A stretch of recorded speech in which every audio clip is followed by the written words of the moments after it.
মানিকগঞ্জ সদর উপজেলার জাকির মেঘশিমুল এলাকায় একটি শহীদ মিনার থেকে শিহাব হোসেন নামে ১৫ বছরের এক কিশোরের মরদেহ উদ্ধার করা হয়। প্রকাশ্য স্থানে এভাবে উদ্ধারের ঘটনায় এলাকায় আতঙ্ক ও রহস্যের সৃষ্টি হয়। রোববার ৯ আগস্ট সকালে জাকির ব্রিজের পাশে অবস্থিত শহীদ মিনারে স্থানীয়রা শিহাবের মরদেহ দেখতে পান। পরে তারা পুলিশকে খবর দেন। খবর পেয়ে মানিকগঞ্জ সদর থানা পুলিশ ঘটনাস্থলে পৌঁছে দেহটি উদ্ধার করা হয়।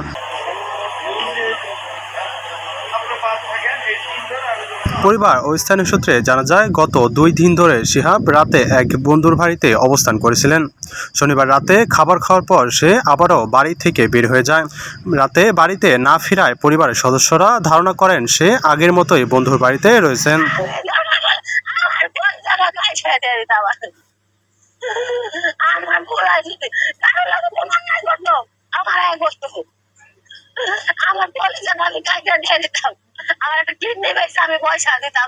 তবে ঘটনাটিকে হিসাবে মানতে নারাজ নন শিহাবের পরিবার। তাদের অভিযোগ, শিহাবকে পরিকল্পিতভাবে হত্যা করে শহীদ মিনারে ঝুলিয়ে রেখে আত্মহত্যা বলে চালিয়ে দেওয়ার চেষ্টা করা হয়। মানিকগঞ্জ সদর থানার ভারপ্রাপ্ত কর্মকর্তা ওসি মোহাম্মদ মনির হোসেন বলেন, খবর পেয়ে পুলিশ ঘটনাস্থলে গিয়ে মরদেহ উদ্ধার করেন। প্রকৃত কারণ নিশ্চিত হতে ময়নাতদন্তের জন্য মানিকগঞ্জ ২৫০ শয্যা বিশিষ্ট জেনারেল হাসপাতালে মর্গে পাঠানো হয়। ময়নাতদন্তের প্রতিবেদন পাওয়ার পর তদন্ত সাপেক্ষে প্রয়োজনীয় আইনগত ব্যবস্থা নেওয়া হবে।